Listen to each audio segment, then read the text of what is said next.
po yung ating ground meat chicken. Ayan, giniling po na manok. Okay? 1 kilo po ito and half. Gagawa po tayo ng burger chicken. Okay?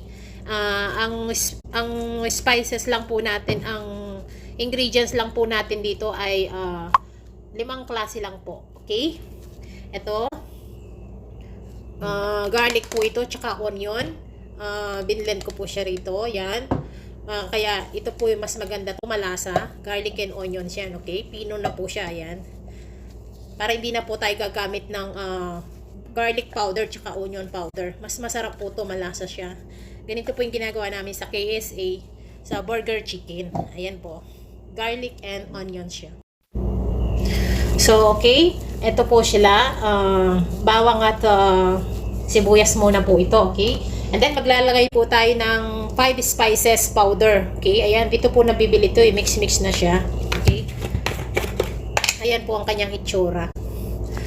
5 spices powder po ito. Ayan o.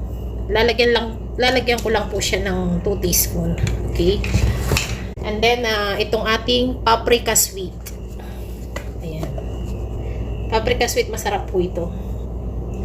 And then, yun lang pong ating asin. Ayan, salt. Ito po yung salt natin. Tansyahin nyo na lang po yung lasa, okay? And yung ating black pepper. Ayan po yung black pepper natin. Tansyahin nyo na lang din po, okay? And then mix well lang po natin ito.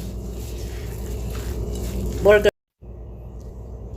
And then ito po, maglalagay tayo ng 2 spoon lang na corn flour, okay? Para lang hindi po magsabog-sabog yung ating burger chicken kapag niluto natin. 2 spoon lang po. Pag naglagay na po kayo ng corn flour, wag na kayo maglagay ng breadcrumbs kasi ito na po yung magpapadikit-dikit nitong meat niya, itong kanyang corn flour. Pero nasa inyo din po yun.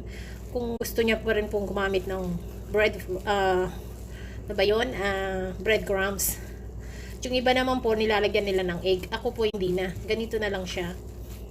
Para po yung lasa ng burger chicken, nalalasahan nyo yung chicken.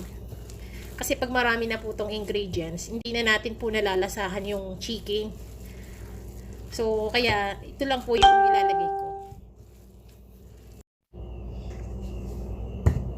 At lalagyan din po natin siya ng konting MSG para siya ay malinamnam. So, kung kayo po ayaw nyong lagyan, pwede rin po. Okay? Konti lang naman para malinamnam siya.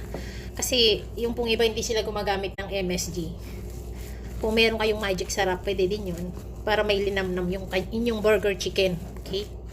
Huwag nyo po siya lalagyan ng asukal ha. Hindi magmamatch yung lasa niya kasi meron tayong 5 spices na powder. Ayan o. Okay? Mix well lang po natin to. Ayan.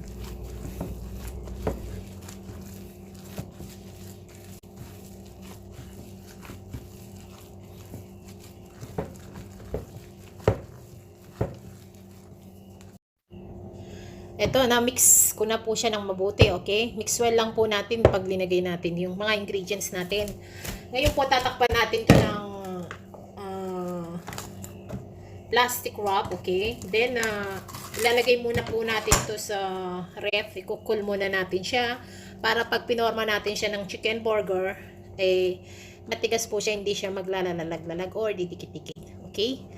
Balikan po natin pag malamig na to siya. Lalagay muna natin sa ref.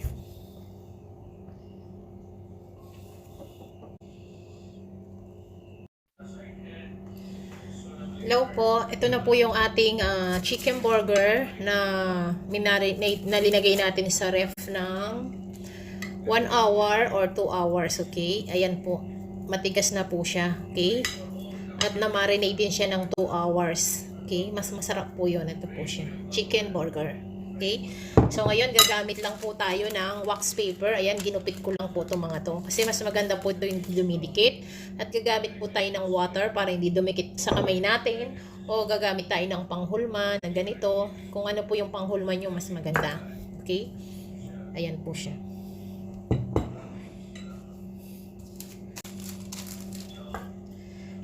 Nagugas muna po tayo ng kamay, okay? Kung nagugas na ng kamay, lagyan ko lang po ng tubig to.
pwede nyo rin po siyang ganituhin, no? Ito.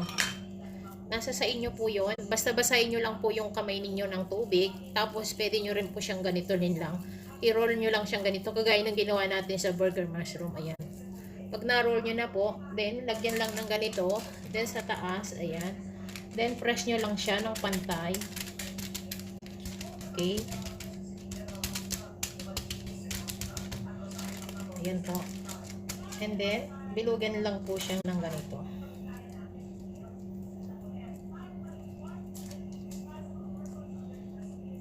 Ayan. Kung meron po kayong pang-ulma, mas maganda. Okay?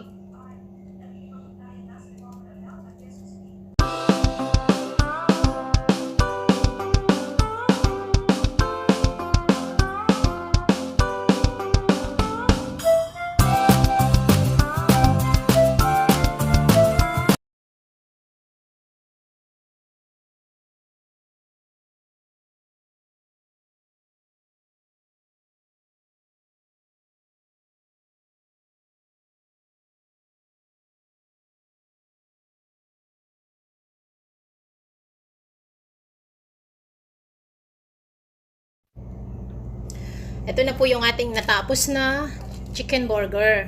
Okay? Ngayon ito, testingin po natin to, ipa-fry natin sila. Okay? So ito na po yung natapos natin. Ngayon, lalagay po natin dito para kung gusto nyo po magluto, naka-ready na siya. Ilalagay nyo sila sa freezer. Okay? Ayan. Takpan nyo lang po mabuti ng plastic para hindi sila pasukan ng yelo. Ganon. Ayan. Ayan, ganito lang po. Ayan. So, pag gusto natin magluto, ano rin lang po natin sila. Okay? Itatanggalin lang natin sila sa ref. So, ito po kay magala, itong wax paper na to, madali po itong tanggalin kapag kahit malamig siya. Okay? Kasi wax paper nga. Okay? So, ngayon, ito na po yung ating tatlo. Okay? Lagyan lang po natin ng olive oil. Okay? Mas maganda po kasi yung olive oil, less fat. Ito na po yung ating tatlo na tatry po natin sila, pipirituhin natin sila. Ayan po.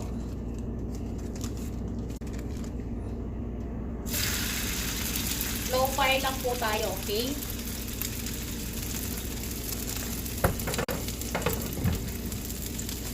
Ayan po.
Ayan na po yung ating chicken burger. Naluto na.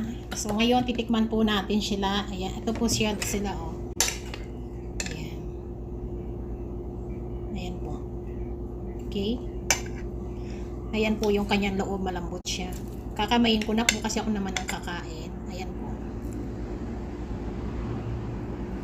Okay. So, ngayon, titikman po natin siya. Lalagyan lang po natin siya ng ketchup. Kung ano pong gusto nyong sauce, barbecue sauce, nasa inyo. Ayan po. Chicken burger. Masarap po siya at malambot. Ayan po. Kain na po tayo. Thank you.